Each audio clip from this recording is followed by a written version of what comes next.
Hello, everyone. Hey yo, Toy Story 2 time. Toy Story 2. Okay, great. The toys are back in town, which was the song for the first one, not the Right. second one. That's weird. Yeah, yeah, Oh yeah, well. that was weird. You're right. They just they needed something, I guess. The toys are back in town. Okay, Oink, oink. I'm ready. Hold on. Let me send you this too. I sent you the one sheet. Yep. Here's this also. Oh, there's one minor problem with this picture, but oh well. Okay. Great. All right. Hold on. Let me look these over. Great. Um. Um. Oh yeah.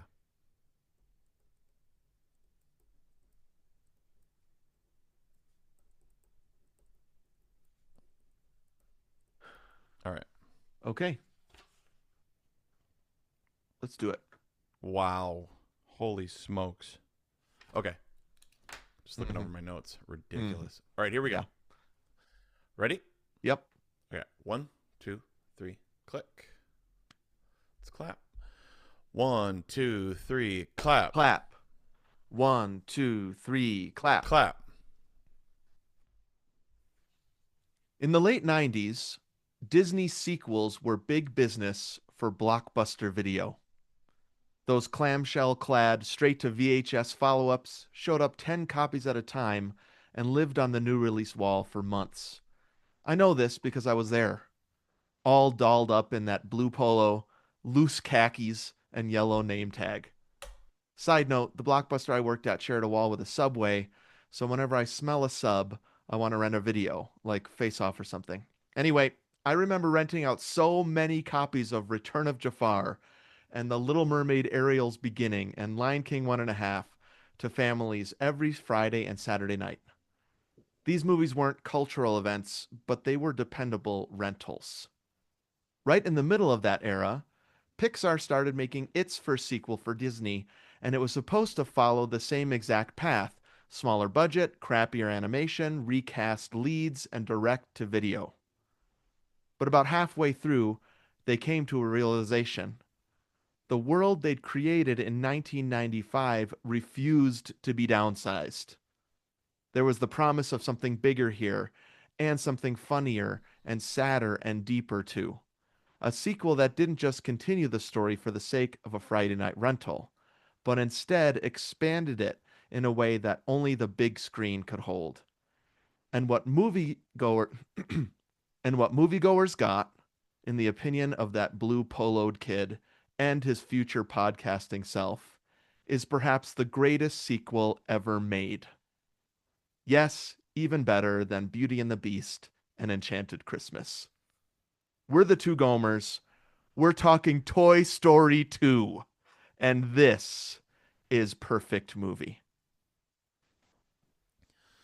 Welcome, everybody, to Perfect Movie, a podcast where two regular guys try to save the universe and future Biff Tannen, one great film at a time.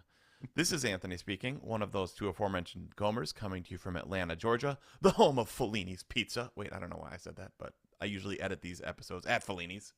With my friend Steven, all the way out in Flagstaff, Arizona. Wait, hold on. So you you're just telling a joke to your future self. No one else is gonna understand that joke. I'm gonna be in Fellini's, dude, and I'm gonna be like, yeah. Wow, what a great joke I just made for me. Okay, Toy Story 2. I would say this is the reason secretly the reason I wanted to do Year of the Sequel at mm, all. mm-hmm. And it might be the reason I wanted to do this podcast at all. Wow. Both of us probably have way more notes than we'll ever be able to talk about this movie. For sure. Um, I I mean, I have one page, dude, yeah, that just at the top says genius.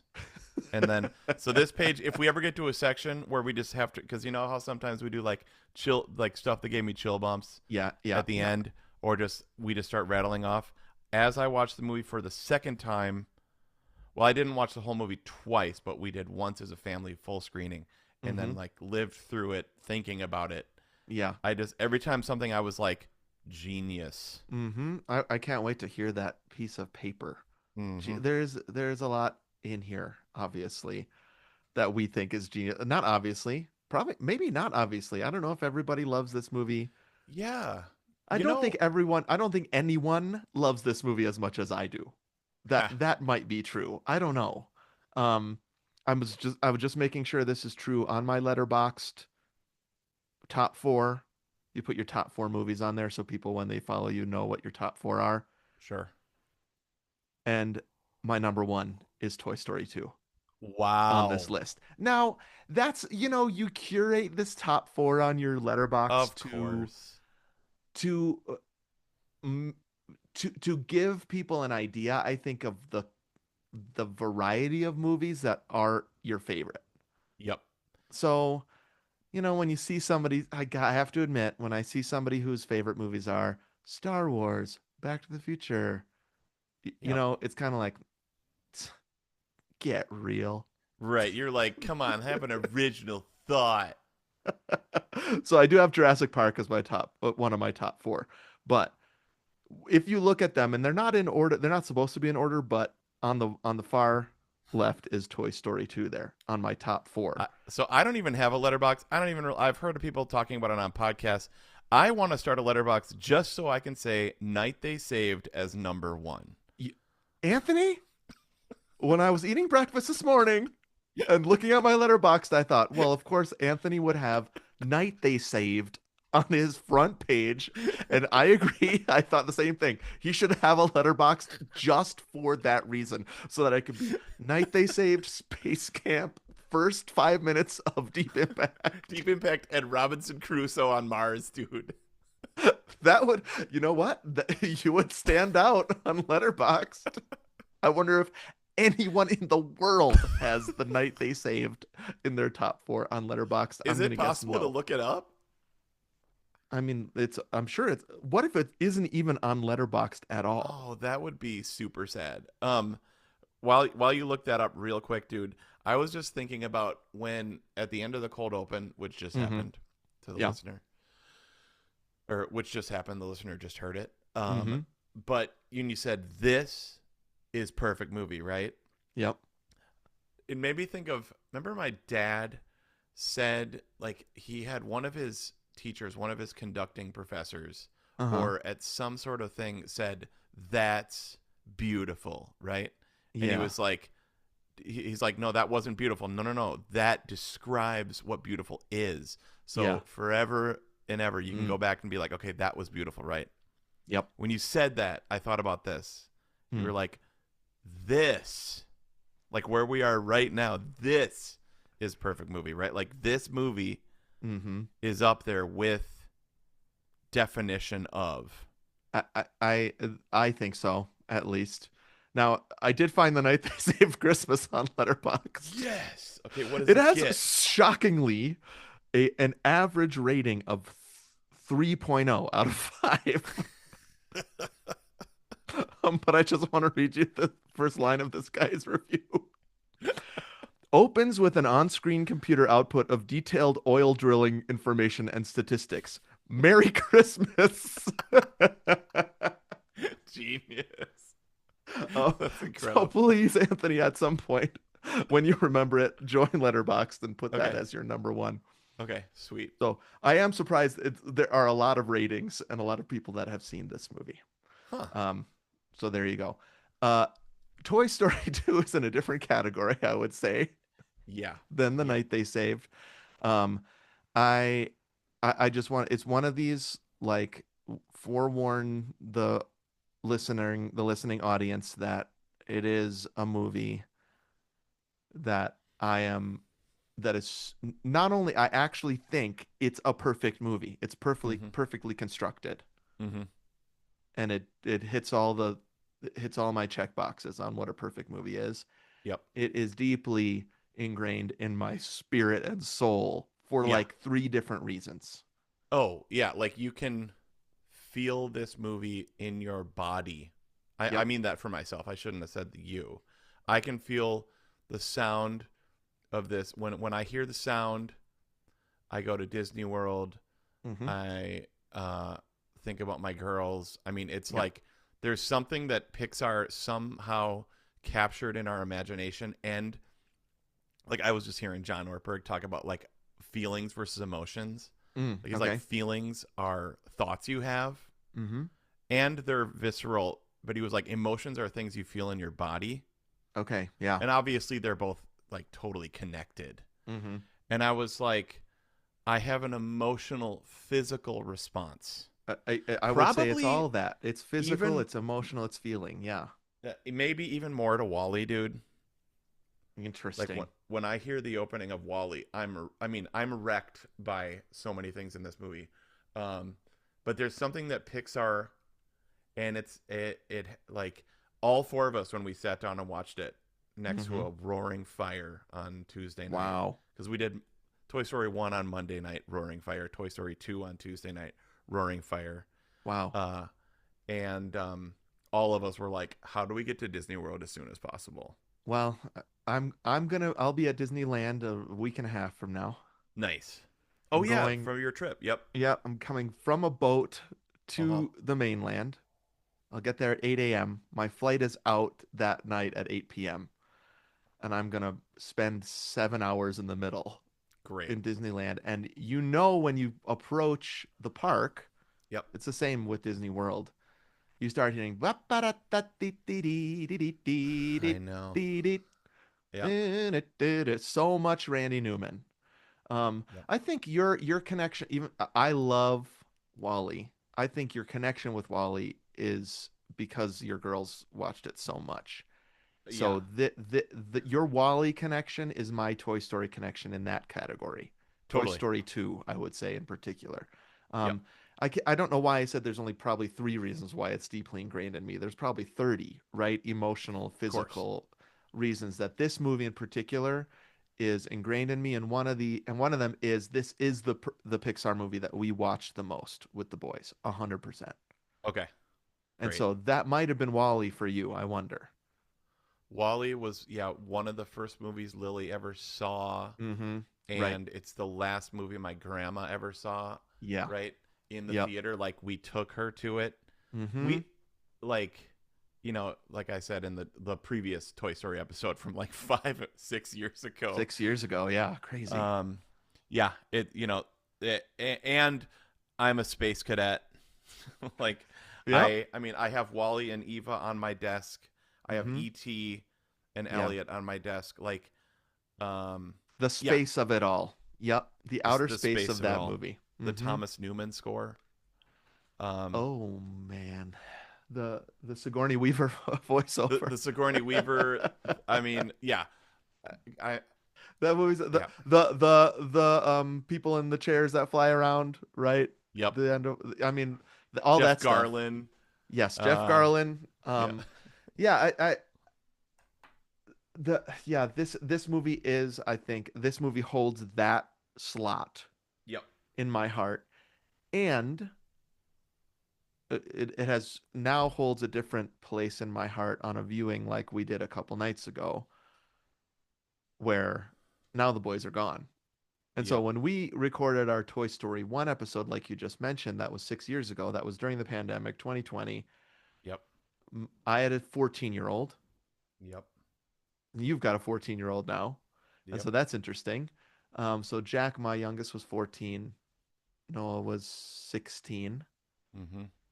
And when we were recording that, so we both listened to that episode, I think, right? This past week, we Yeah.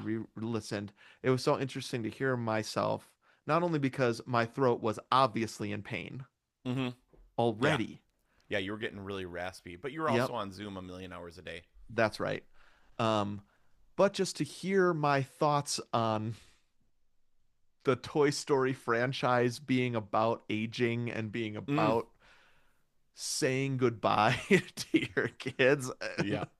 there's this moment at the end of Toy Story 2 where, you know, Woody actually arrives somewhere. He's like, sorry, we're going all the way to the end right at the beginning. He Yeah. arrives somewhere and he says, a Buzz asks him like, "Are you still worried about Andy growing up?" And Woody says, "I'll enjoy it while it lasts." And he Mm-hmm. really has come to a mature understanding of that. And Yep. both Jessica and I looked at each other and we were like, he's got no idea. Mm. Right? Like he Huh. can say that now. And this is what Toy Story 3 is about when Woody has to come to grips with the fact when he is actually losing Andy. Totally. But like both Jessica and I thought the same thing, which was like easy for Woody to say. Huh. He's still got the kid at home. Sure. So Yep. watching Toy Story 2, which I haven't since the boys, well, I was thinking like, okay, so it's been a year and a half now since we we actually our boys have moved out of the house, but Mm-hmm. it happened before that for Right. Yeah. us. We've talked about that. Like Um, totally. so Junior, senior since year. yes, so since all that, I Mm-hmm. haven't watched Toy Story 2 again. And so this is the first time I've watched it, and I never had that thought until Yep. this time around, which was like, that's easy for you to say. Oh but wow. when Andy leaves, Uh-huh. get back to us, which he does in the third one. So I think the third one is about him actually living out or trying to live out that last line of the second one. Wow. And Yeah. it's not so easy. Tom Hanks, I saw in some of the bonus features, uh, started Toy Story, the series or the franchise, whatever, as a Mm-hmm. one-off movie. Right. But he started it with 2 kids, and he finished Toy Story 3 with 4 kids. Wow. So, Huh. like, That's he's so like, my interesting. kids aged through me making this. Yeah. You know, Wow. um, That's I mean, dude, cool. there's this line. So I don't know if it was the same line. I wrote it down. He said, "I can't stop Andy from growing up, but I wouldn't miss it for the world." Right. Yep. So I think that's maybe a different part. Mm-hmm. But I wrote that one down, and I was like, that has major Arrival vibes. I was thinking about Arrival last night around this movie, right? Like Yep. what now, I haven't seen Arrival either since Yep. I think I haven't watched Arrival since we did it on the podcast, which was I 6 years ago. Yeah. Arrival. I think actually, like, I unironically, I would put Arrival in my top 5. It's such a beautiful Um, freaking movie, I mean, that thing. Letterbox, Night They Saved, Arrival. Uh, You're getting this right. You want those you want those four to be so disparate almost where people are like, this guy really has an interesting taste in movies. totally. Rudy.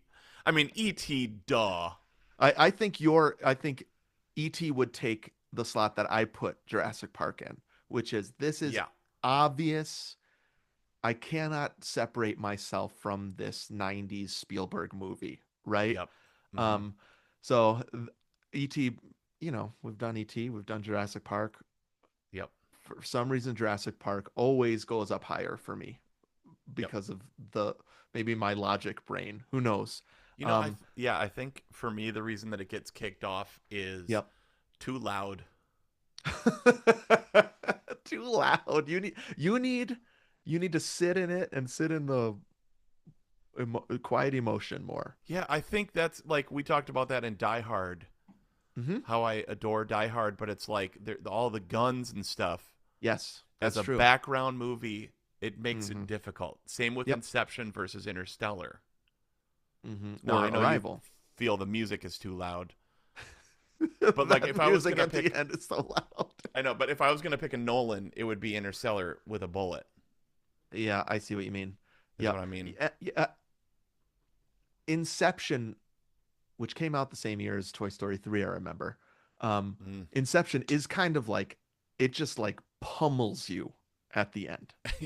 Now, Yeah, dude. I think I said that word about I Interstellar know. also, but it is noisy, and also Tenet is the same way. It's so Yeah, loud. you're right. You're Um, right. Yep. uh, anyways, when Woody does say that line, I Hmm. wouldn't. He's gonna grow up, but I wouldn't miss it for the world. I think that line is better than the one I was referring to before. That has total Arrival vibes. Like I know that it's not gonna last forever, and in Mm. Arrival it ends tragically, Dude. but she makes this to some people in the movie like irresponsible decision to do it anyway because Hmm. she wants however many years she can get. I should probably watch that movie again. It is so good. I know. It's but when he said that, I was like, that's Arrival. Yep. Like not in a nutshell because it's about a lot more than that. But No, her but we were relationship with we were right there. Hannah, right? Yeah. Yes, it's the same thing. Wow. Mm. Um, okay. In conclusion to this section, we are just gonna have so much. I don't think I'm gonna get through my notes. That's why I'm Yeah, glad it's we have fine. a result show. Yep. Um, I want people to hear right off the bat that this is, depending on the day, I actually would consider this my favorite movie ever made. Hmm. I Toy get it. Story 2. Not favorite sequel, not favorite animated movie, not Right. favorite Pixar movie, favorite movie ever made. Yeah. Well, we're gonna get there in evidence, Okay. because I actually basically two of my evidences have nothing to do with it being animated, being a Oscar achievement. Mm. You know, like Toy Story 1, right? Wasn't nominated for much, but it got a special achievement award for being like, how the frick did you do that Yeah, I and change the saw that. world? Remember Yeah. that? So like, Yeah. uh, and then so it doesn't have to be like, oh, for a kids movie, this is my favorite movie. For an Hmm. animated movie, this is my favorite movie. Right. Uh, again, so I'm not downplaying this, dude. I think that's Wally for me, but I'm like super close with this. Yep. Yep. You know what I mean? I, Uh, I would I go back and forth between this and Monsters Inc. We've talked about this when we did yeah, the Pixar ranking. And I yeah. think I might get to that in my evidence, but like, Okay. um, I also hear what you're saying about some of my evidence has nothing to do with the fact that it's an animated movie. Yeah, It's a that's cartoon, right? what I mean is like there's no asterisks. It doesn't have Uh, to be like I you love don't that. have to be for a movie made Hmm. with computers. This is the best. Like This is good, right? Yep, right. I hear you. Uh it's just great and the story is unbelievable. We're gonna gush. Get Audience, ready be for ready. gushing. We're gonna gush. We were texting Um, about that the other day. It's like I mean, we talked about it with ET too. And yep. I think there was another one where we said this like we're just gonna gush about it. You know, love it. There's no way around the fact that we love this movie. Yep. Um, and there's way too many things that we love about it to even fit in an hour and a half episode. So we should Hmm. get to the one sheet. Okay. Let's do Toy that. Story 2. Yes. Release date November 24th, 1999. I would have been a junior in Junior. college. You would have been a senior in college. I was betrothed. Wait, does that mean engaged? No, I don't I think so. was engaged to Maybe. be I was engaged to be married at this point, but I don't think I saw it with Jessica. I think I saw it with my family in November Okay. because Oh, we like always go to a movie in over the Thanksgiving break. right. Okay, so this is yeah, I mean perfect. Thanksgiving week. What Yep. what did we do last time? Back to the Future 2 came out Thanksgiving week. Also. Yep. Yes, Wait, that's right. Right I have the around this, one was it sheet. the same date? Wait, November 10 years? 22nd, 1989. These Almost are 10 years later. 10 years and 2 days later. what? Weird. Oh my gosh, that's crazy. Yeah, and so Uh, is the amazing I mean, not 99 is also an amazing movies year. We'll get to that. Incredible. Yep. Our 32-minute runtime, so mildly longer than Toy Story 1. 15 minutes longer? Yeah, Yeah, and I mean, they have more space to breathe in this movie, and I think it's good. totally. What they do with that space is incredible. Mm, so yummy. Yeah. Uh, budget $90 million. Gross at the box office 245.8 million US, 497 million worldwide. Nominated for one Academy Award, Best Song, did not win. But I saw that it did win Mm-hmm. the Golden Globe for Best Mm. Musical or Comedy, just like The Martian. Just like The Martian. Letterbox. I gotta get on Letterbox, dude. What the frick? This is the episode that's gonna get me on Letterbox. But you can't put all these movies on your top four. I know, man. This is why it's hard. Now I get it. Yep. You know, have you seen those like TikTok videos or whatever reels where they interview? So they'll ask celebrities this, what are your Okay. top four? Give them to me right now. Interesting. And so they'll have to give their top four. It's really interesting what people say. Um, I ET mean, I shows up a lot. just okay, good. Hmm. See, I'm a four though. I'd need all of them to be like unique, right? Uh, Night They Saved. Uh, but Well, that would be unique. yeah. By the way, I watched Lethal Weapon. You did. Okay. Incredible. Isn't that fun? Now Wow. there's one skippable scene if I remember correctly. Yeah, the opening. Although the opening until that scene, and Aaron and I were watching it together, we were like, "Hello." Um, Yep. but the opening. I mean, I can't even get over the opening up until that point. Christmas music, incredible flying shot. Every Just person. like the action is so tight and Oh creative.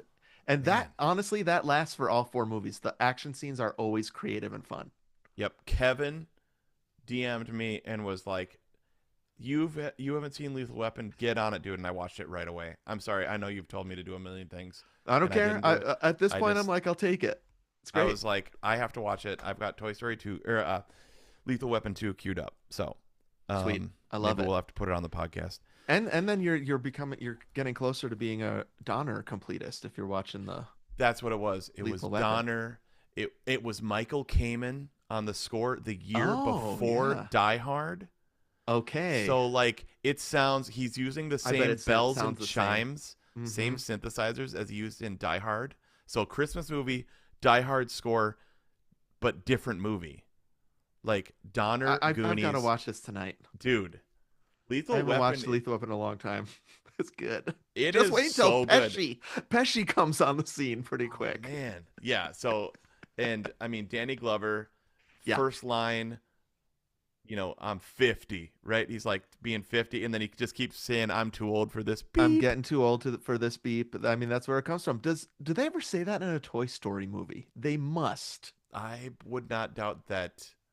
I bet Buzz says that. I don't know. Yeah, I just Hmm. was watching a movie where they say it, but I can't remember what it was. But that's Um, where it's from.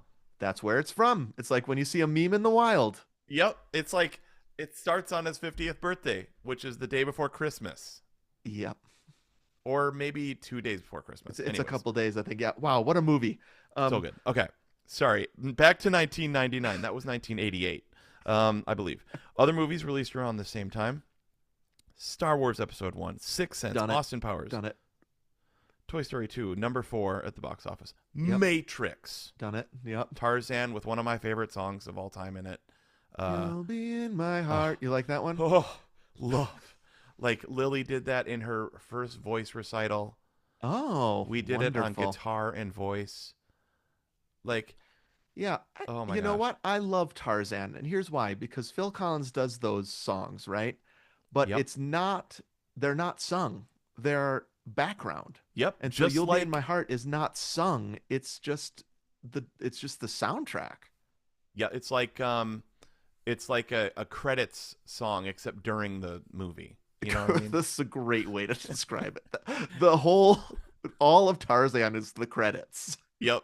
Also, dude, Eric Clapton does part of the score for Lethal Weapon. Does he? Oh, Yeah. cool. Is it the Eric Clapton? It's like Michael Kamen with Eric Clapton. 100%. It must be. Yeah, and then there's so much saxophone in it too. Oh, Okay, man, anyways. sax heavy for sure. It's super sax heavy. Yep. Yeah, actually, perfect daddy daughter movie, Lethal Weapon 2. Yeah, there's some Lethal great Weapon daughter also. stuff. Yeah. Wow. Okay. Big Daddy went to with Krause. The Mummy, Runaway Bride, Blair Witch, Notting Hill, World Is Not Enough, Double Jeopardy, Wild West. Analyze this. Entrapment. And the entrapment trailer. That was like number 32, dude, but I put it in there just 'cause. Directed by John Lasseter, Ash Brannon, and Lee Unkrich. Written by Andrew Stanton, Pete Docter, Doug Chamberlain, Rita Sao. I mean, Score it's by Randy Newman. Stanton, Doctor, Yeah. Unkrich all go on to direct Yep. in this kind of like really the golden age, right? Which is crazily the first 12 Yeah. Pixar movies, where besides Bug's Life, I guess, are undeniable those first 11 or 12 movies. I mean, You just knew you yeah. were safe, that you were gonna that you were gonna have the best time. When that Pixar logo comes up, Hmm. when that lamp comes out, you just knew you're in Yep. safe hands, and I'm gonna cry, I'm gonna laugh, I'm gonna Hmm. learn. I'm gonna I be don't know. inspired. I, Yeah. I remember while the credits were rolling on Finding Nemo, when Jessica and I saw that in the theater together, when we were Mhm. first married, hadn't had kids yet. I turned to her and I said, "Thank you, Jesus, for Pixar." Mm. Like these are movies that are so safe is a really interesting word to use, and I think it's the best one. How I felt in that moment, I which stole that was from you. You've said that before. okay, Like, interesting. I felt safe in their hands. Yes, and so I knew I am going to be able to trust these movies for my whole life. Yep. At least up till this point, right? Like I'm gonna watch Finding Nemo with my kids, Yep. and and I'm gonna be able to bring them to Inside Out. Let's do it, Of course. and completely trust Pixar. It's It's an interesting thing because now we're like 40 movies in, and it's not as exciting to me, but I don't know. I still feel like I could take them to whatever this one is coming this month, Hoppers or whatever, Hoppers. and I'm Yeah, gonna yeah. be like, and I actually think that looks cute and fun, and it's like Avatar, except for Yeah. with with guinea With the, pigs. yep. Okay, that sounds great to You're me. like, okay, I'm in. Yep. I know. I mean, it's kind of like opposite of Star Wars, even though we still love Star Wars and love Star Wars all things, mostly. But it's like, at least for the first many, you were like, every single one is a home run. Maybe Yep. this is what I mean. Is you're like, you went into episode 3 like, oh no, Yeah, you're right? just Like, like kind of tense. yeah, like Yep. you've never gone in tense to a Pixar movie. Uh-uh. You know Never. what I mean? Even if it's not the Yep, best thing I've ever seen, it's gonna be better than 90% of what's out there, right? yep, totally. And we're safe in their hands. Yeah. Yep.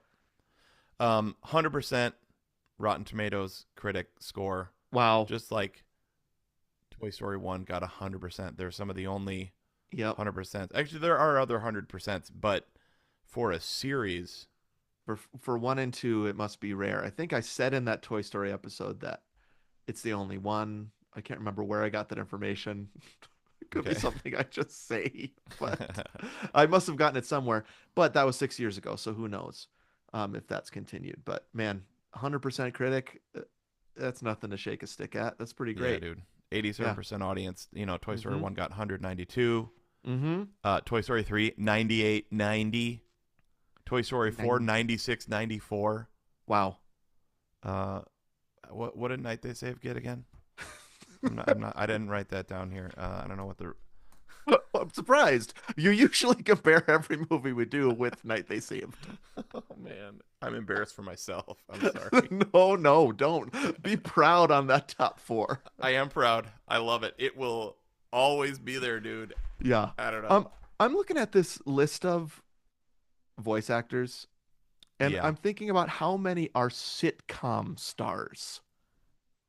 I was thinking about Interesting. that. So, Yep. Tom Hanks was in Bosom Buddies, but I don't think Mm-hmm. that counts. Tim No. Allen, definitely.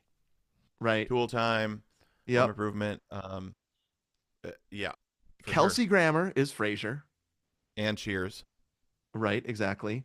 Um, Ratzenberger, Cheers. Cheers. My guy. Annie Potts, Designing Yep. Women. Mm-hmm.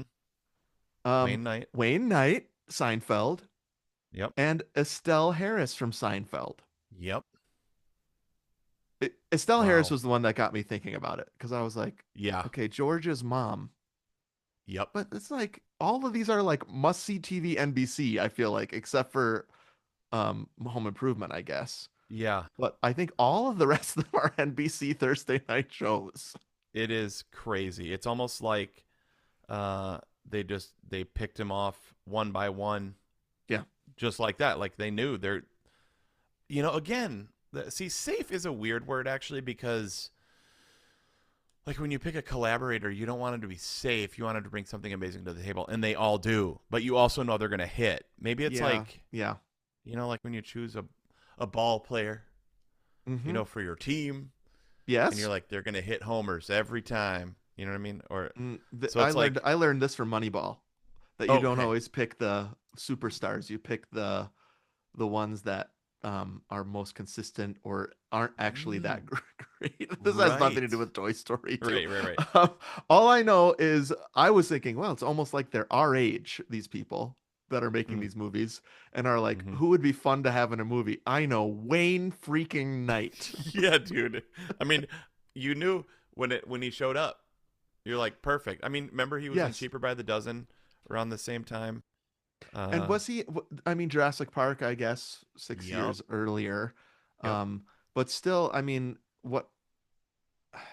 Right? Seinfeld is what made him, isn't yeah, it? definitely. When you see that dude, just like when you see George Costanza, Mm-hmm. can't think of his name right now. George Costanza, Jason Alexander. Yeah. Jason Alexander. Yeah, I Mm-hmm. mean, tons of other awesome stuff. McDLT crushed it in that commercial. Uh, It is interesting. I think Julia Louis-Dreyfus is probably the only one that came out of Seinfeld where maybe some people don't think Elaine when they first see she her. she even looks different. You know Oh what I mean? yeah. Like, I mean, in a good way. Like, she looked amazing as Elaine. She looked amazing as Veep. Oh, I Lots was of gonna comedy say stuff. she is a freaking knockout right now. Yeah, Julie definitely. Louis-Dreyfus, and Yeah. she's got to be in her 60s, right? Talk about Like, how to what the age. heck? 60s? Jeez. I know. Holy smokes, dude. No, Too old for she's this got. crap, he says at 50. Although he It's, looks so young, dude. it's the Danny Glover. same with Star Trek 2, where they're all Yeah. bemoaning the fact I that they're know. too old, and I think they're 48 or I something. know. William Shatner is your age, dude, saying, like, he needs glasses, I can't believe I drinking need rum and glasses. mayonnaise. Um, okay, great. Let me read the back of the box. Clamshell, of course. Mm-hmm. Um, here's what the back of the box. Oh no. Sorry, I lost it. Let me pull it back up. Here we go. Mm-hmm. Now, the on the top it says, quote, "The rare sequel that lives up to its predecessor." Wow. That's from My Beloved Entertainment Weekly. A masterpiece of great storytelling, laugh out loud humor, wonderful music, and eye-popping animation, Toy Story 2 is a total joy for kids and adults. This enormous box office smash garnered worldwide critical raves and won the Golden Globe Award for Best Picture. And there's a little asterisk. And then if I go down to the bottom, it says 1999 Best Musical or Comedy. Okay, Right. back up to the copy. Toy Story 2 features the original voice cast, headed by Tom Hanks as Woody and Tim Allen as Buzz Lightyear, which is the way my boy said it. Right on. Lightyear. Yep. Joining them is a roundup of heartwarming, unforgettable new characters, including Jessie the cowgirl, Bullseye the horse, and Stinky Pete the prospector. While Andy's away at summer camp, Woody is toy napped by Al, a greedy collector. Before you can say to infinity and beyond, Buzz Lightyear, Mr. Potato Head, Ham, Rex, and Slinky Dog spring into action in a thrilling and hilarious rescue mission that will have everyone cheering. Now, here's a very interesting thing about the back of this VHS. Okay. They have a list of bonus features Oh, wow. on a VHS. Now, my assumption is because that has become a thing by now on Sure. DVD. Yep. And so they're like, even our VHS has these bonus features. Here they are.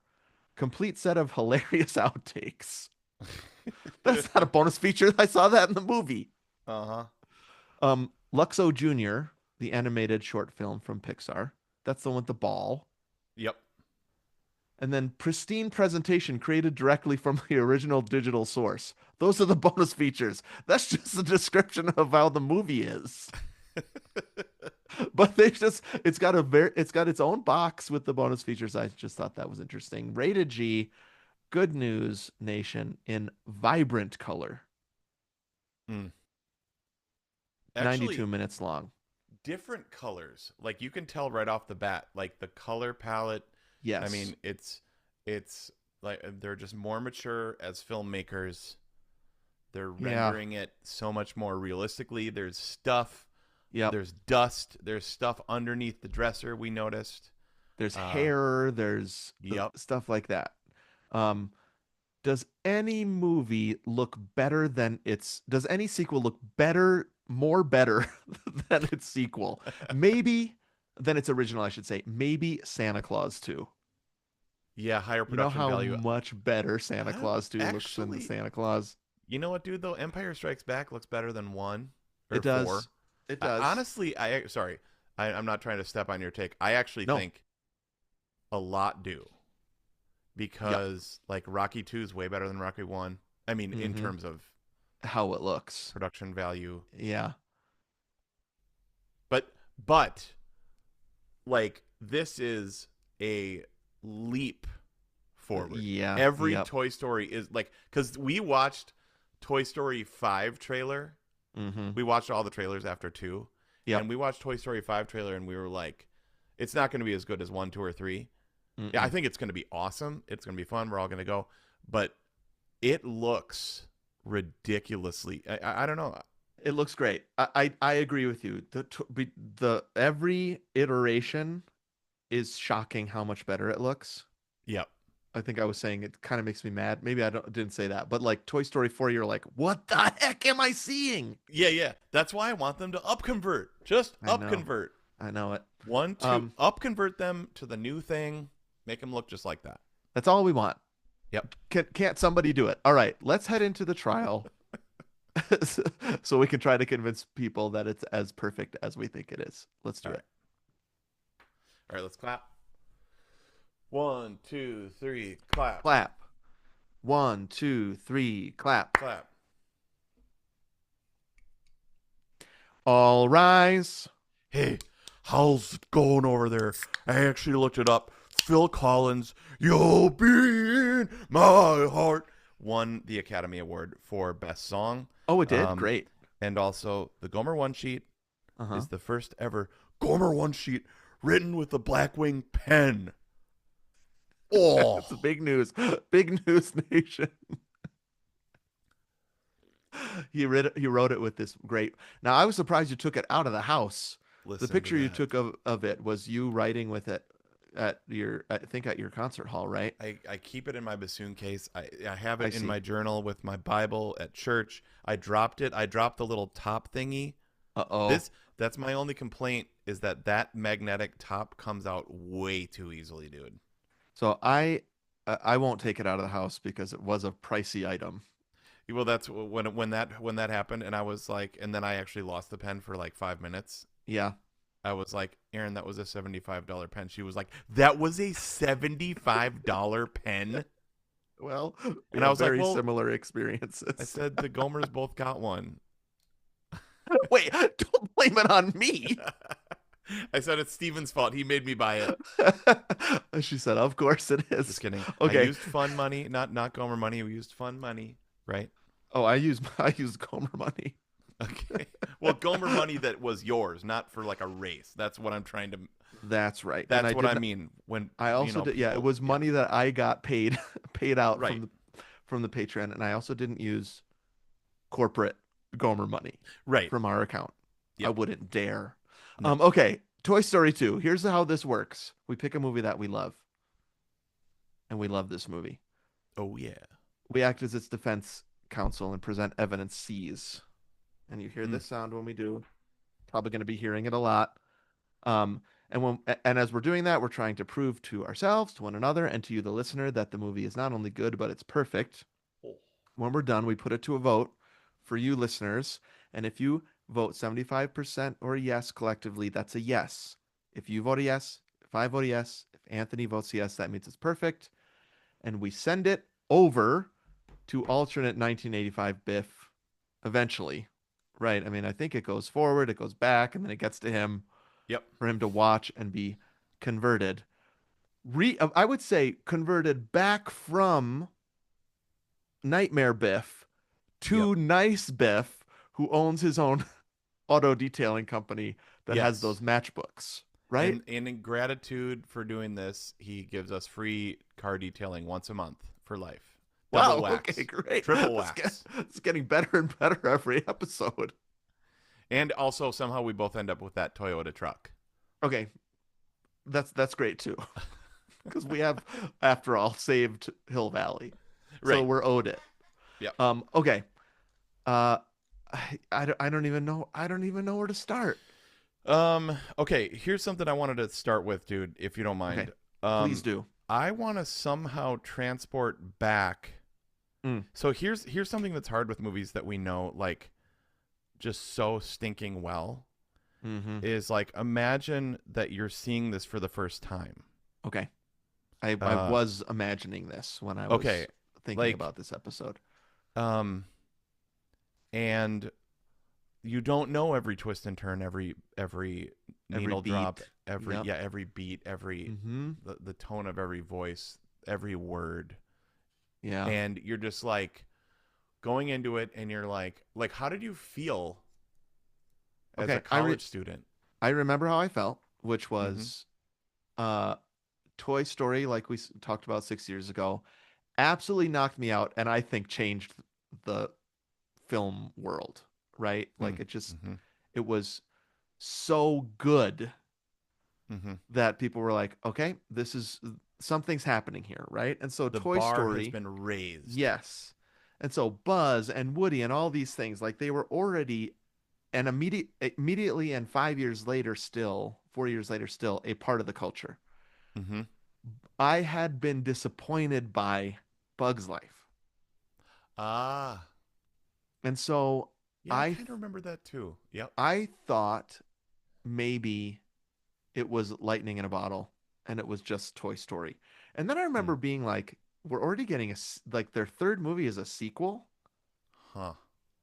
And so I felt like my it wasn't it wasn't expectations tempered like partner to Attack of the Clones at Uh. all. Uh-huh.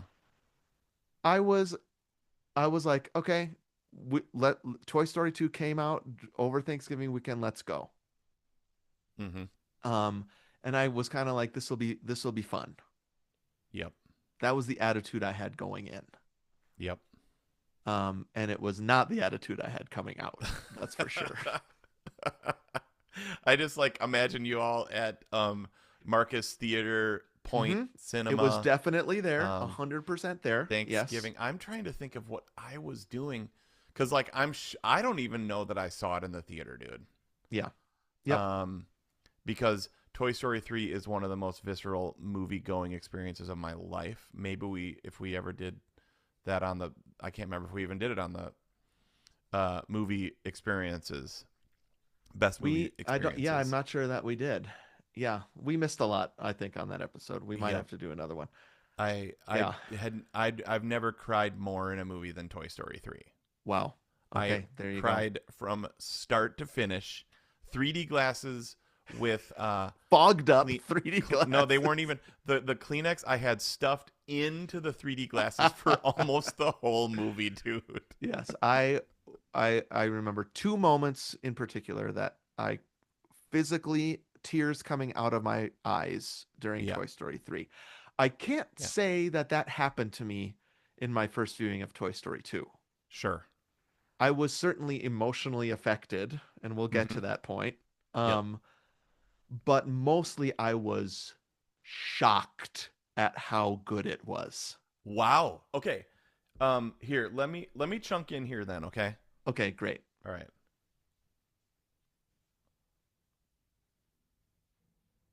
Oh, it's going to some Sonos speaker halfway across our house. Never mind. I'll edit there. Okay, great. Dude, here's the first thing I wanted to say because this you were a writer and Mm-hmm. a creative, right? You Mm-hmm. like to think about stories all the time. And Mm-hmm. what you just said right there is my evidence, which is this is about story over tech, like story Yes. greater than tech. Yep, that's right. And um they always talk about heart, they always talk about story Mm-hmm. first. Yep. And there's like this thing where filmmakers and the industry needs to get pushed forward. It's always innovating. It's always getting better, Yep. right? But Especially around this time, I felt like turn of the yeah, century, right? Like that's that's what it was about. Like every movie that comes out, we want to impress almost, Yep. right? The Matrix Right. was like that, and I Uh-huh. think it's a similar thing. The reason it was so impressive was because even that was story over Yep.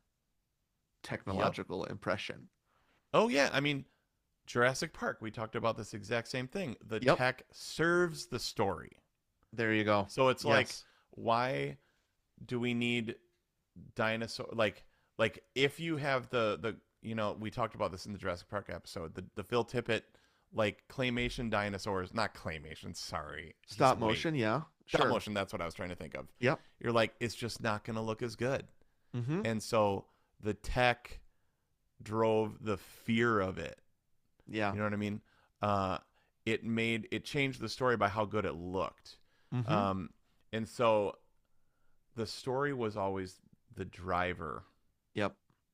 and the story is what you remember. Even though we just talked about how much better, actually, to this point, actually, Toy Story 5 is gonna look a million times better than Toy Story 2, but it's not gonna be as good.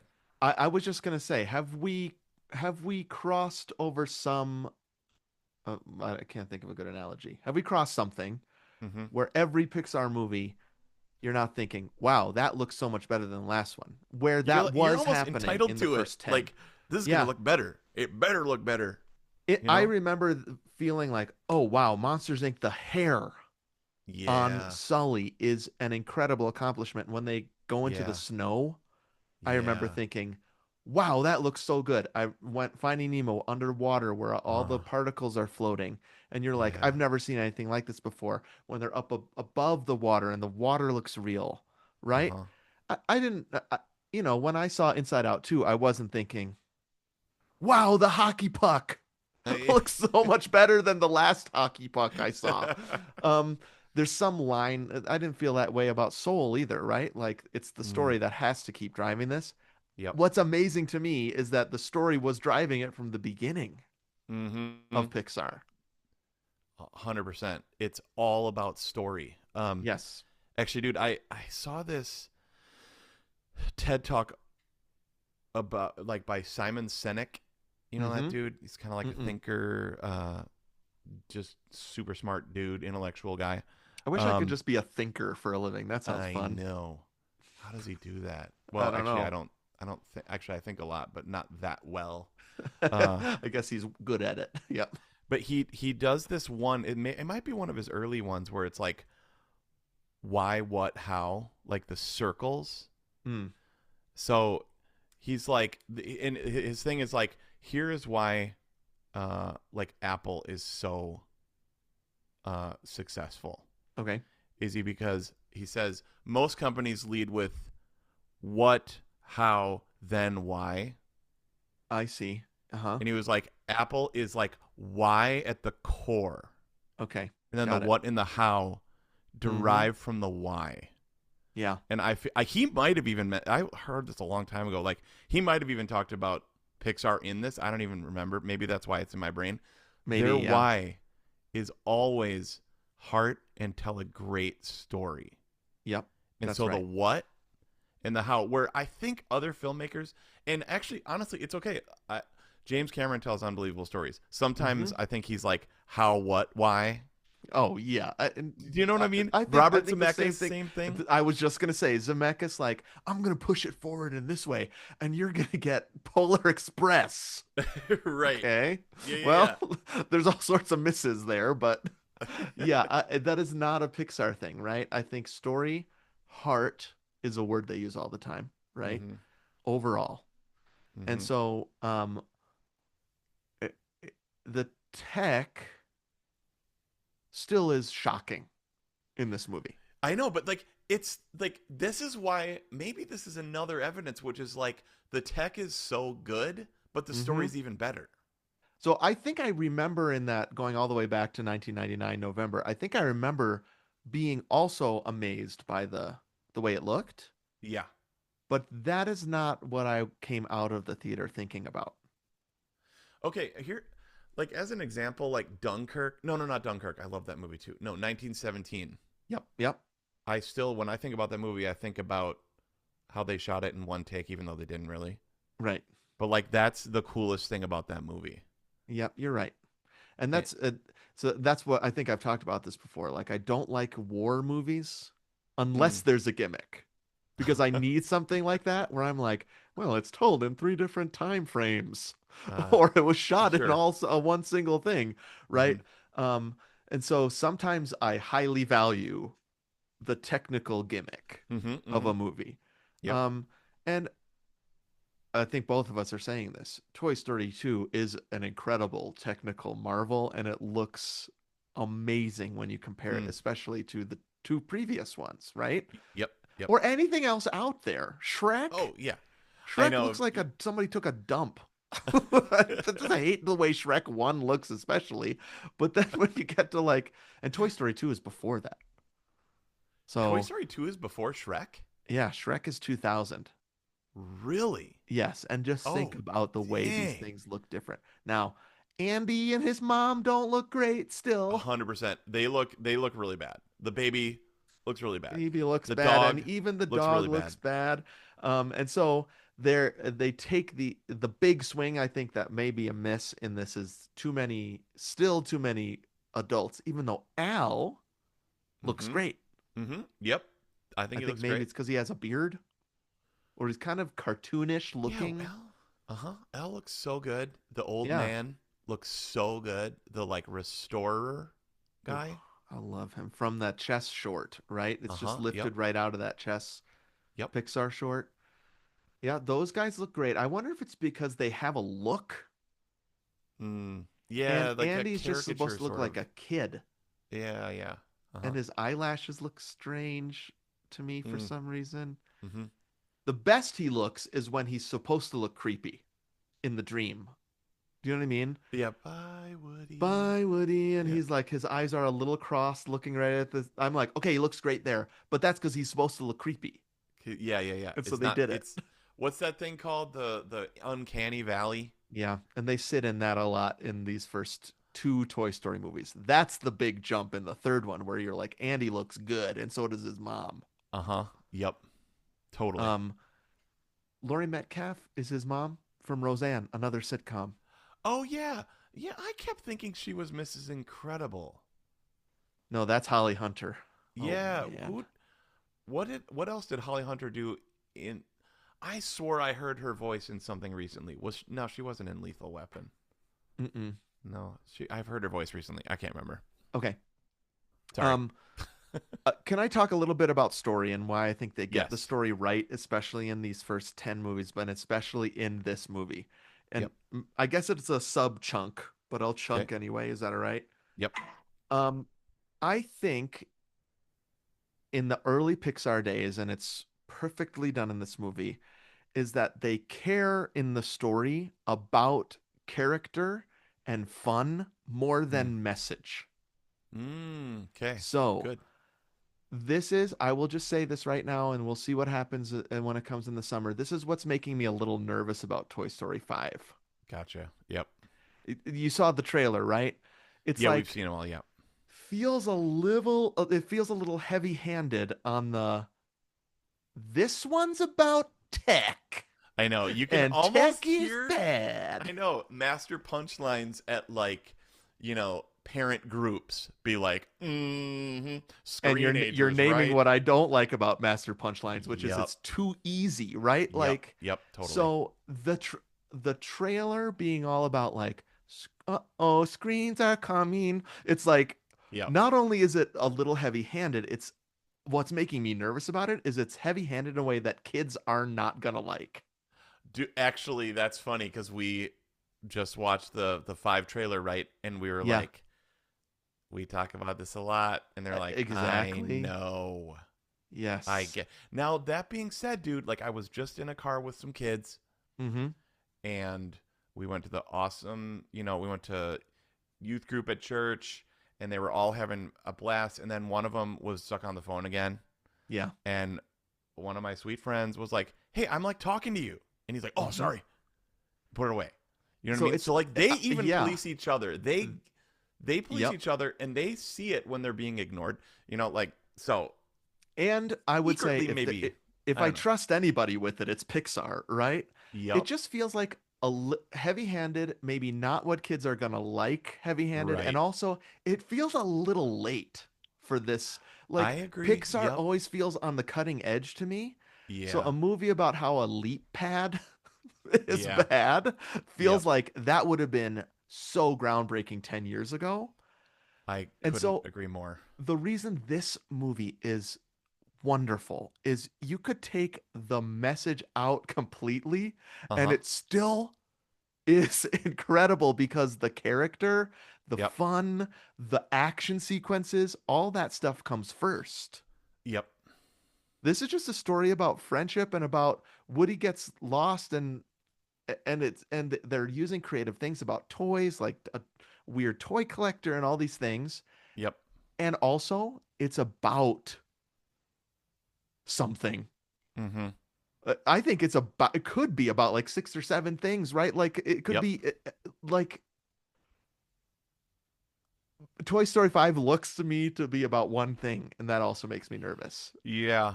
And like you said, it's late to the game. And it was Pixar was started by Steve Jobs. Like That's a funny part about it to me. I know Like, that no, wait a minute. totally. You're preaching to us about how screens are bad and you're funded by Apple? I mean like I do wonder about like not the conflict of interest, but like the opposite of interest in that. But Yeah.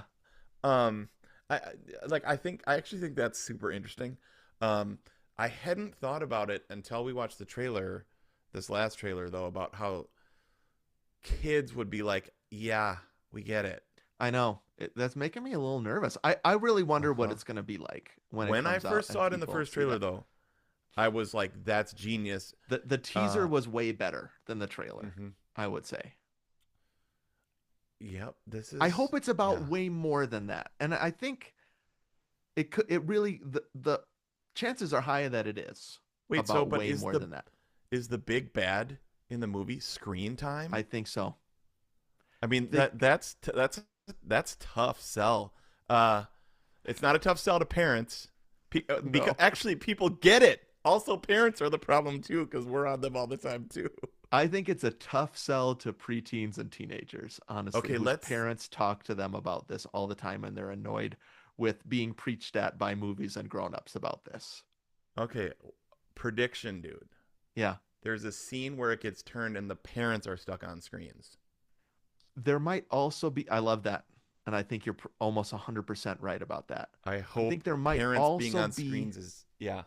that I think the message this almost seems too cliche even to say, but like their their nuance of it might be not nuanced, which is it's okay to do some. That's my guess. That is the dumbest. I mean, it's true, but dude, like you don't walk away with Toy Story 3 where they all almost die. And we're like, the message is some screen time is okay. That I am gonna put that into an envelope and seal it so that we can open it once it comes out, like we did at Solo. And I was like, I got these things right and these not. Yep. Yep. Um, but my prediction is there's gonna be some sort of message as if it was the first time anybody said that message, and I'm gonna roll my eyes. Now, Yeah. let's get back to Toy Story Okay, 2 sorry. because that never happens in Toy Story 2 because you get these moments of what it's about, which is which Yep. has shifted for me over the years as I've aged. Mm-hmm. How do they do it? I don't know how they do it. Uh I really don't. It's almost like when you can visit something. We talked about this in Home Alone, how you saw it as a kid and now you see Yeah. it as a parent, and now And you and you have put yourself in different positions. Yeah, right. you're You're like, right. man, he was like a bad kid. I never saw it from the parents' perspective. you know. I hate Kevin. Yeah. Well, no, like, well, and when we were like parents of super young kids, we're like, he's really Hmm. like they're really mean to each other, and it's like Yep. so mean spirited, and I don't like the way they talk to each other. And then Hmm. with teenagers, you're like, this is hilarious. Yeah, and Uh, then at some point you understand that the movie is on your side when it comes to how mean they are. Do you know what I mean? yeah, Like yeah, you can't be offended by Home Alone because the kids are mean. That's the Yeah. message, right, of what it's trying to say. Chris Columbus thinks so too. You're right. Yeah, they're He not saying wants you be to feel mean. this, right? Yeah, and John Hughes too. Same thing with Uncle Buck, right? They're like Yeah, so mean. like yeah, exactly. That's what this is about. Oh, I So got to put that yeah, on my letterbox, Uncle Buck. yeah, do that. Um, so the Toy Story 2, I can't remember what you're saying.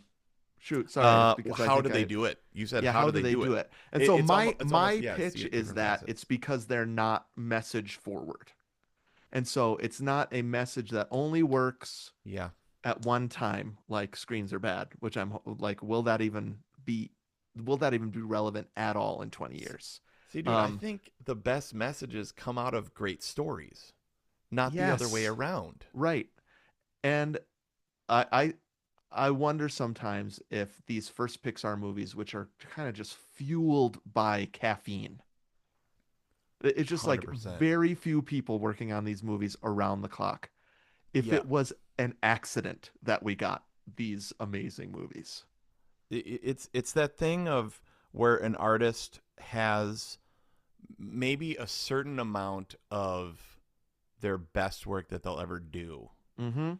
Um, and then it gets corporate and taken over and derivatives over derivatives. No, but like I mean that's why somebody like Mozart or Bach is Mm-hmm. so amazing because they're so prolific. Yep. Um, but like it's almost like John Lasseter, and we didn't talk about John Lasseter. We talked about him a little bit on Toy Story 1. I don't even know if we need to like. Yeah, I guess I'd rather not talk about John Lasseter. I was so relieved when I was like, oh, good, there's two other directors for this Yep, movie. totally. Yeah, But like it's almost like the like that right remember that meeting where they were all at that that meeting. table Yes. and they sketched out like 6 movies or Yep, probably whatever. all those people that we were reading Pete about, the writers and Doctor, directors. Yep. Andrew Stanton. Mm-hmm. um and so it's like you're building something new Mm-hmm. and you're gonna overwork for like 10 years. Yep. And they did. And they did, and they probably, well, there were like family problems, there were overwork, there were. I wonder if a lot of the reason that these first movies are almost exclusively about work Uh-huh. life balance and do I care about my relationships as much as I care about my kids? Well, I'm dude, okay, about my Woody work? Woody is going between his work family and his real family, Yes, exactly. And right? I wonder if Trying to that's choose. all from the fact that all these people working on this thing never see their families. Right. So, I mean, if you can go down the line, and you can say, okay, that one's about work and family. That one's about work and family. That one's Mm, about work and family, mm. right? And Absent so, dads, right. right? And so they're just writing a fun story. This is my Hmm. theory. They're just Okay. writing fun stories, and the message leaks in. Yeah. And so I think work-life balance is one of the messages that happens in this movie Sure. by accident, Yep. right? Like, Because they were uh, telling a great story. yes, and and so the whole empty nesting thing, which I think I've seen from the beginning, but now I really feel it's not like in the trailer of Toy Story 2, it's like we're battling against losing our children, right? And will they Uh-huh. keep loving us? It just happens in this movie. Yeah, interesting because Toy Story 3 trailer is Andy's going to college, Yeah, that's true. right? Yep. Like that actually was the like that's in the The trailer, hook. Yep. the hook. But you were like, that's not a message though. That's a story. That I think I would put that in story. Like the message is to a certain extent what you lay on top of it, right? When you're Mm-hmm. watching. Um, and so that's why it's such a miracle to me that in every decade of my life, right, since my 20s, I watch this movie and get a different message out of it, but it Yeah, never decreases in quality or perfection. that's wild, dude. Yeah. Like how so that's to your point, to your question, how do they do it? Yeah. Um, I listened to this screenwriting podcast Mm-hmm. and it was these two dudes and they were talking about actually how this was in a screenwriting class. I'm not Um, surprised. Yeah. and so what this is what they said. They were like Mm-hmm. in screen like there are three rules in screenwriting for any line of dialogue. Mm. Every line has to either develop the character, advance the plot, or tell a joke. Okay. And they were like, they in this class, they were like, Toy Story 2, almost every line does all Does all three. three of those things. So they were like, it's odd. Like every line has to do one of these three things. Yeah. You're a winner if you can get two, Yeah. any line. I love And that. they were like, when we analyzed it line by line, they were like, almost every line develops the character, advances the plot, and tells a joke. Mm-hmm.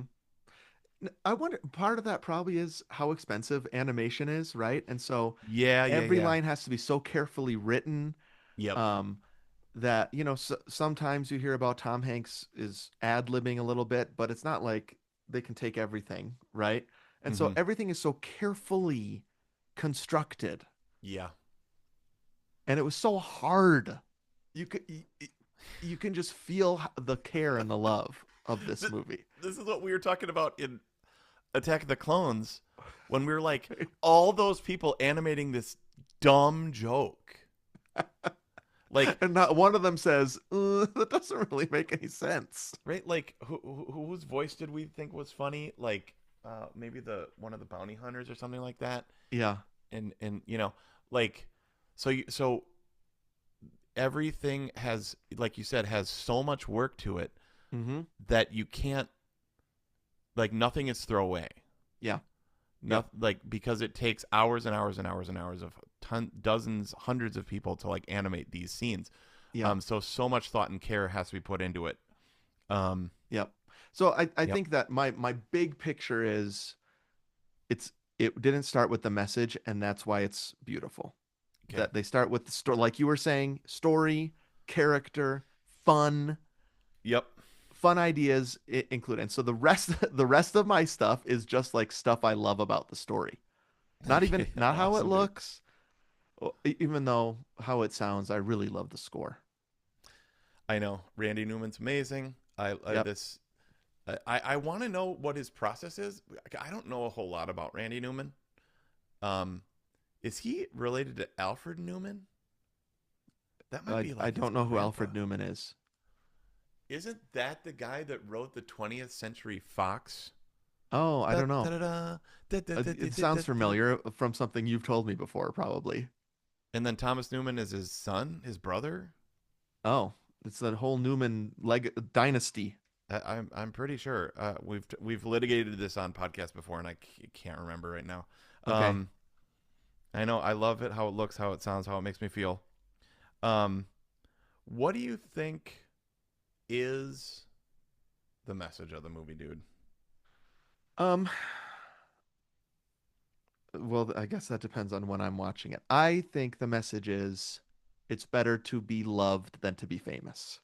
Mm, So great. I think if I was just gonna have to give you the 7 word thing, I think it's it's better to be loved than known, widely known. Sure. Um, and so if I was gonna guess on what the writers would say after all is said and done, 20, however many, 27 years later, Hmm. they would say that it's Woody's journey to understand that his friends and Andy are more important than being famous or unique. Hmm. Uh, Great. so that's the message. And then there's letting go of your someday letting go of people that love you is in there somewhere, and that you're going to be okay Yeah. if people stop loving you. Well, so there was this one line where he said, "Do you want to just watch kids behind glass and never Mm-hmm. be loved again?" Yep.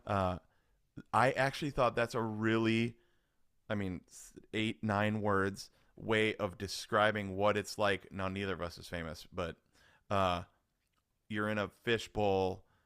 All these people are analyzing. Like, I remember seeing that Matt Lauer Tom Cruise interview, which I watched recently, and he was like, "What's it like Mm-hmm. Every newsstand has your face on it. What does that feel like? Mm. Tom Cruise actually was like, feels great. Katie Is this Holmes the was, one where he calls him glib? yes, it's that interview. Yeah, You're I glib. remember that. But the first part of it is like talking about how he's like a phenomenon. Like that's probably Apex Mountain Mm. Tom Cruise, maybe. I Mm-hmm. don't know. Um, but like that, like I'm not calling Tom Cruise out on that or anything, but I'm just thinking of like what it's like to be behind glass and everybody thinks you're awesome, Yeah. but you're not being held, loved. Like, Mm. um, like what did he say? I didn't write the quote down. Like what Buzz says, you're a child's plaything, right? Like Yep. all of your life is meant to be held and loved, and that's your purpose, Yep. right? To Yeah. be actually for somebody else. And it Yep. doesn't matter if it's only going to last until he's leaves for college. He Right. wouldn't miss it for the world. Uh-huh. Yeah. So maybe famous is not the right word that I'm looking for. It's better to be loved than be important. It's better to be loved than be uh envied. Like what is the Yep. basic temptation here with that I think Yeah. the prospector has, right? Which is let's go to a museum and people will look at us and value us for the rest of our lives. Yeah, yeah, yeah. Yep, Um, that's what he says. or you can go back and have a couple years Max. with somebody that loves you. And he might not even love you, right? He tore you, Right? right? Like, yeah, why are you here? How come you were in the bin? Yeah. Like in the garage sale. He's like, well, no, I mean that's not what happened, which it isn't, but he's like, oh yeah, sure. And Jesse has this whole other thing that she's Yep. dealing with, right? I So mean, she's got Prospector's abandonment. mad because he wants value for who he's always been, which is a boxed toy. Yep. He's New never experienced it. I put that in my page of just genius. Yeah. Uh like new mint in box. Mint in box. That's such a Friggin' and genius.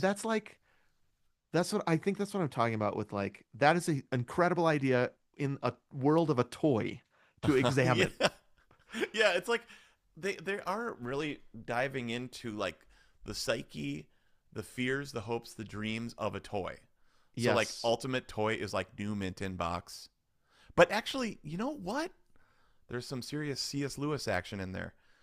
New mint in box is actually not what a toy is meant to be. It's meant to Right. be like tarnished and loved Yep. and which I think is amazing poetic justice, which is how the prospector's life ends. Mm-hmm. Or well, I think not ends, but I think he has a happy ending, I honestly. agree. We talked about this last time. I was like, I think he just had a happy ending Yep, because like now he's got a girl to play with him. totally like he's going like we were analyzing that actually with the girls. Like behind his eyes, is he like I'm no longer mint in box, but actually this is better Yeah, I because agree. cause like when Barbie turns around, Hmm. I actually think they mean that to be scary. They do, but I Uh, was like, great. uh-huh.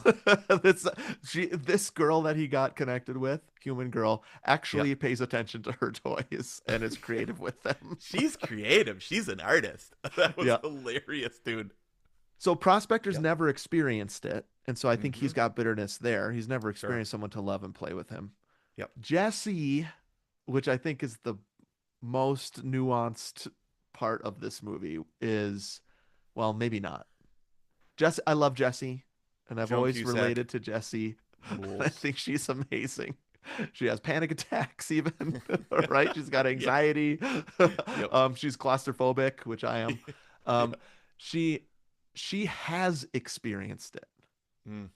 and has trauma around that. And Mm-hmm. so that Sarah McLachlan song, Mm. when she loved me, Mm-hmm. is peak emotional Pixar, Mm. right?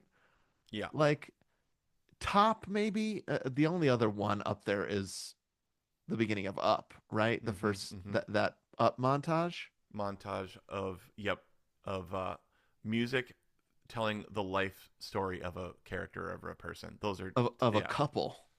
yeah. But I mean, of these, Wow. these are both I musical see what you mean. montages where you Yep. tell the life of a person, and in I that think case, it was the couple. Yeah. yeah, for me, When She Loved Me is even more devastating because Mm. it's not literal. I don't know if you see Up and his Up's wife. I can't Yeah. remember Carl and Carl's wife, and you actually see her die and those things like that. And it's like, okay, I understand this is actually happening. Uh huh. The reason When She Loved Me is so freaking gut-wrenching Yeah. is because it is tapping into an emotion you have in a way that you've never thought about it before, Mm. which is what if I'm abandoned? She was abandoned. The worst, most painful part of that is that she's refound and she thinks, Oh, well, oh, that is a tough part, dude. Because she's picking me up again. I know, Oh my gosh, yeah. just brutal. And she's left and the song is beautiful and she's inviting Woody into her life by telling this story to him. Yeah. And it's actually also terrifying Yep. because you think about your own life and the people that you love and Yep. whether and will they abandon me, and it taps into the deepest fears of a human Yep. Totally. in this kind of like, yeah, sometimes toys you give them away. Yep. I mean, I brought Bear out, right, when we recorded Right. the Toy Story 1 episode, Noah's Yeah. Bear. Bear is upstairs in his closet Mm-hmm. and Noah's in DC. He didn't take him to college. There's that one part where the prospector says, "What do you think's going to happen? He's Yeah. going to take you to college? He's going to take you on his honeymoon?" Right. That's pretty close to message forward there, maybe. I don't Sure. know. Sure. Sure. Yeah. But yeah, I mean, so I guess I don't know how I can't chunk in on When She Loved Me Mm. because it's so incredibly done. Yeah. I mean, they're telling a story through shoes. You don't even see the person.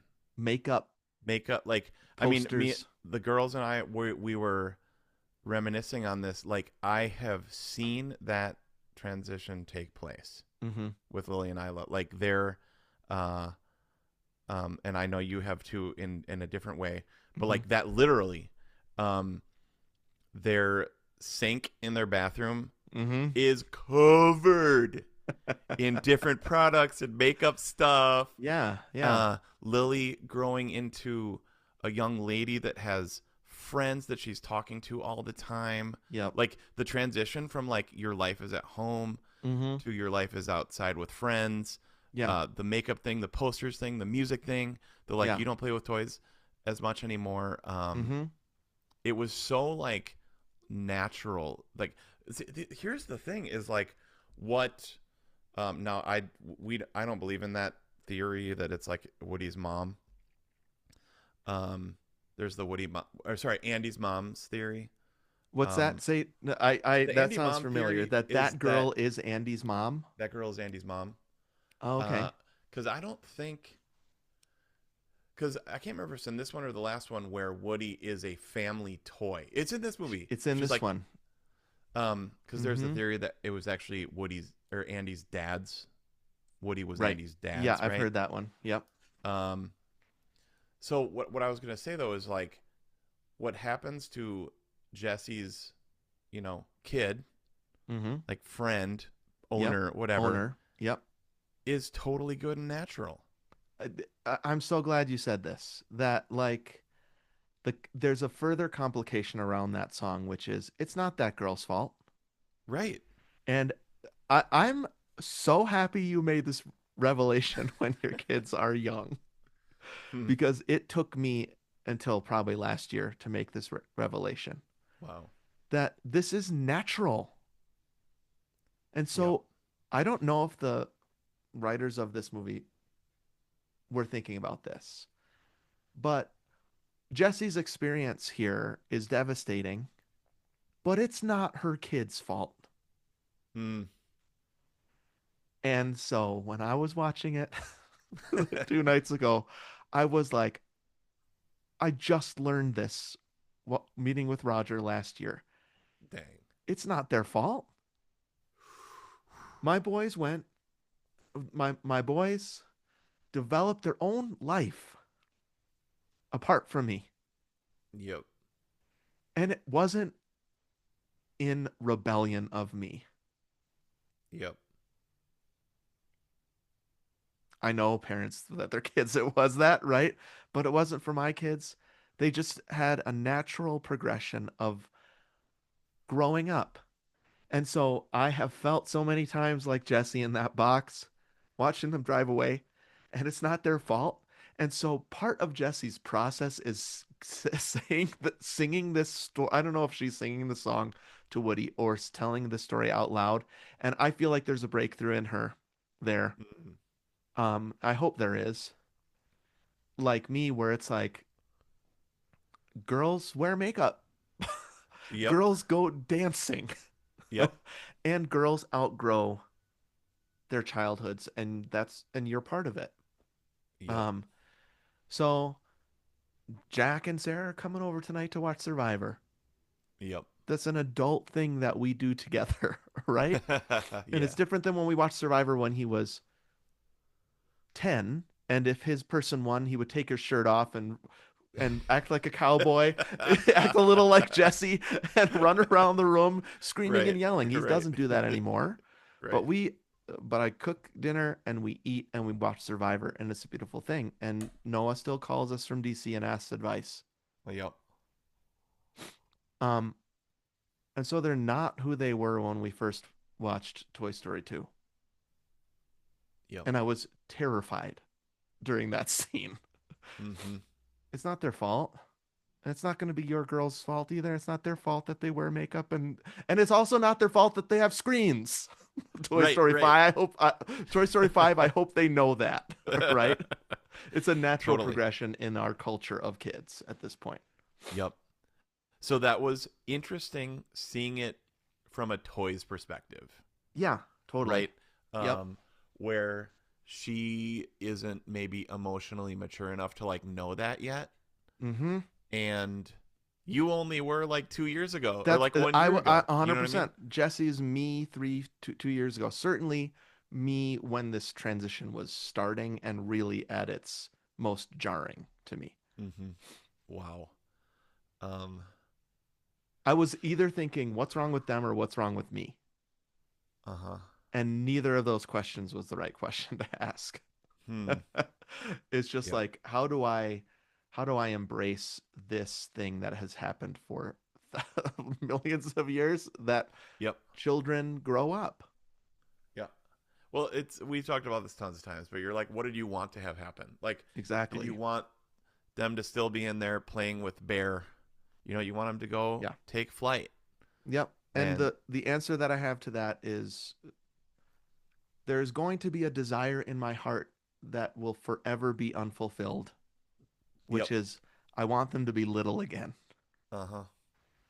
And it's a deep desire in my heart that is just impossible unless I'm a Back to the Future 2 man who can go back and grab them. With my DeLorean, there's no time machine. And so, Totally. because that's an impossibility, the only option then is to continue to love them Yep. as adults. Yep. Um, so, I mean, it's a movie about freaking Potato Man, Yeah. but Mr. Potato Head and Slinky Dog, Yeah. and I we're mean, having this conversation about it. yeah. I mean, we talked about this in Toy Story 1, but it's like my review was like ones and zeros make you cry Yep, or totally. make you feel. Mm-hmm. But not only that, it's not even ones and zeros. It's like little toys. It's like a little cowboy doll Mm-hmm. Woody and cowboy doll Jesse, Mm-hmm. uh, that make you feel this way, and that's kind of like the marvel about it, dude. Yes, Is it's like not silly, it's not. like And when you think about the whole of I keep going back to the early and because I think it's the best. But when you mhm, think about like a monster, a rat, a robot, a Yep. fish. These Yep. are the things. It's not ones and zeros as much as it's like really creative ways to tell really effective truths. Mm-hmm. It's so good. Yeah. I totally agree, dude. Yeah. Um, do you want to, because we're like hitting almost an hour and a half, Yeah. do you want to go through a little bit of these genius things, and then I'm Yes. sure this will spur on some things. We can Yep. kind of like Let's do lightning round some. a I little have a bit. list of them too. Okay. Um, Uh, you this start. this goes through the movie, Okay, so great. just I love chime it. in immediately. Okay, Okay. genius. Huge opening. Opening Like, scene I've got. okay, the world. It like you were in Andy's bedroom the whole Mm-hmm. movie last time. Now you're Yep. in space. Speaking of Space Boy, Space Speaking Boy must love this. speaking of Space Boy, 100%. Also, all the Star Wars callouts are incredible. I was talking about this with Isla. This Yeah. came out in '99. Um, so that's 22 years after like the first Star Wars ever. Yeah. So like I Am Your Father, Empire Strikes Back is at 81, Yeah. 82, I can't remember. Something like 82. that. So we're less than 20 years between Mm-hmm. Empire and this. Mm-hmm. Uh, and it's 27 years from now till then. It's insane how old this movie is. Yep. I can't even believe it. Yep.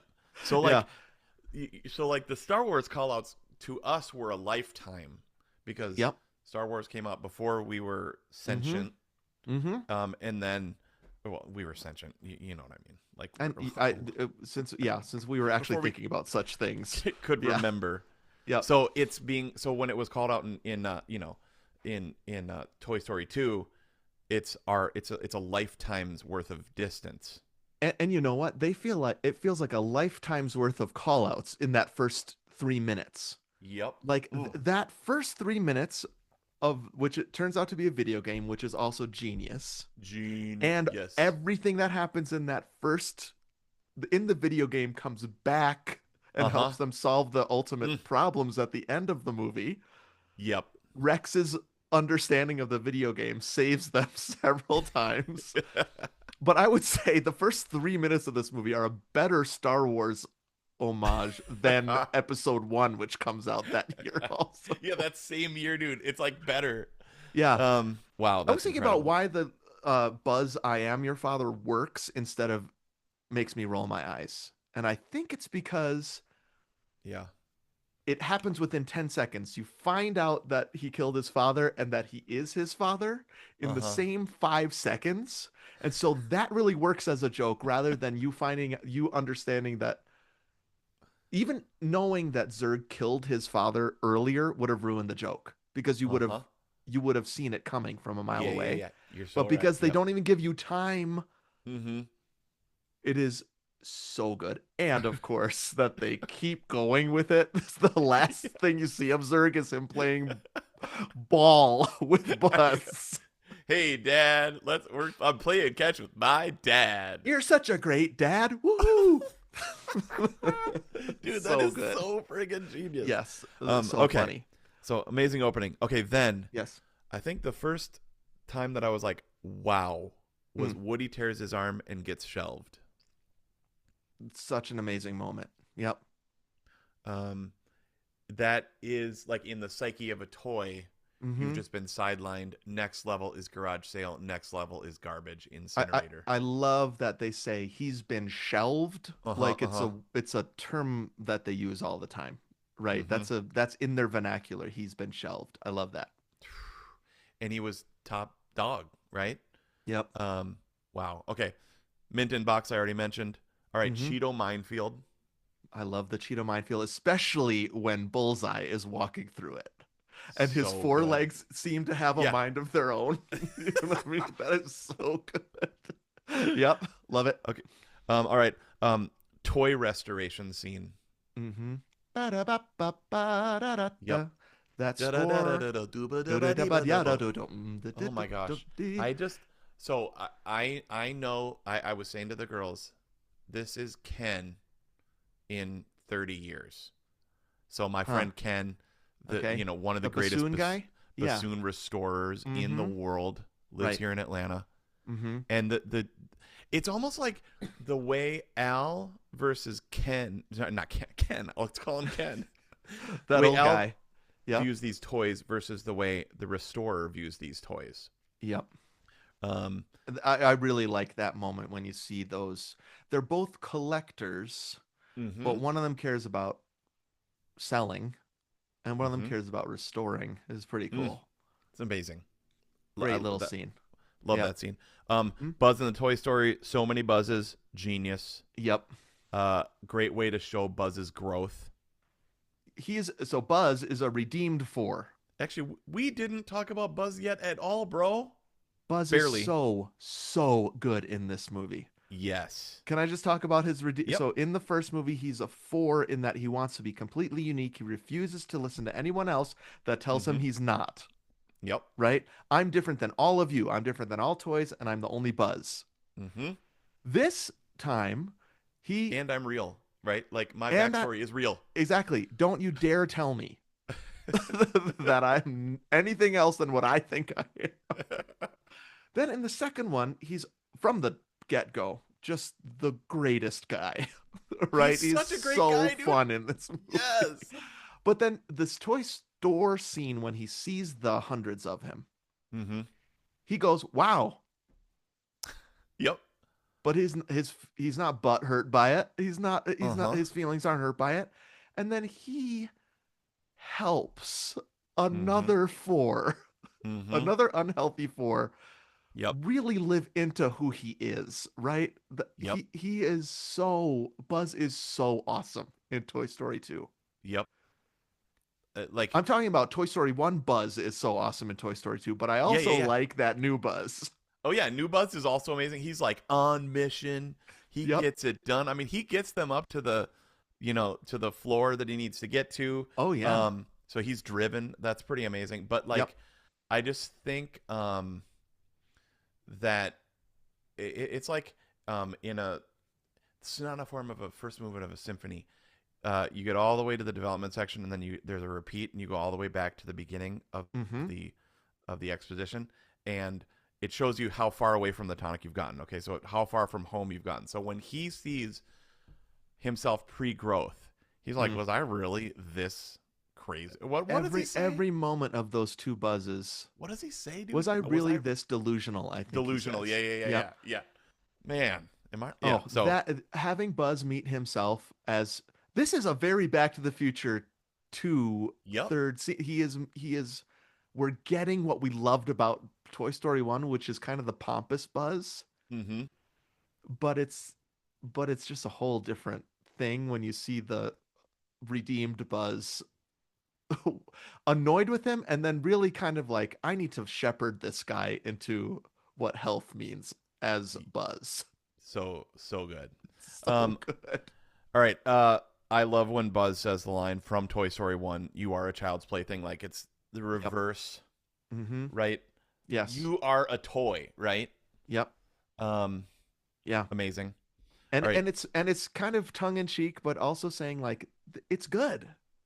That's good. You are Totally. a child's plaything. That's who you're supposed to be. Don't Is forget. this like almost like tough love or like love from a trusted friend, like a rebuke? That's why I love Right? Buzz in this movie because he all of a sudden is the most mature person in the room. He's still Yep. goofy and he doesn't Yeah. quite get some things, Yep. but and it doesn't feel like this isn't right about, you know what I mean? Sometimes a Yep. sequel will come and you're like, that's not who the character was. You trust his development and you're like, Mm. man, this Buzz rules. Yeah. And I like, think he mean, continues to be that through the series, kind of the voice of reason. yeah. Wow. It's cool. It's incredible. Okay. The other flip that I love, there's something that I have on my genius thing, is that Toy Story 1 is about Buzz coming to grips with the fact that he isn't one of a kind. Mm-hmm. And Toy Story 2 is about Woody coming to grips with the fact that he is one of a Mhm. kind. Yep. And so I love that perfect sequel swap. Yeah. It's incredible. I feel like we talked about that recently. That exact same thing you just said. I think I might have mentioned it in the Toy Story Beck. episode we already recorded, but I just wanted to say it out loud again because I Okay, think yeah. that's what makes this the greatest sequel ever made. So good. Okay, couple more. Unashamedly, I'm saying that. No, I agree. Conveyor belt. I mean, talk about I like Cran's dream editing that thing or The luggage, is that what you're talking about? the luggage conveyor belt. Yeah, yeah, the Yes. What a luggage. great scene. Um, all right, so I thought this was genius. Mm. Woody completes the cliffhanger of the episode, but in real life. So like that Chekhov's gun. Mm. Tune in next week, right?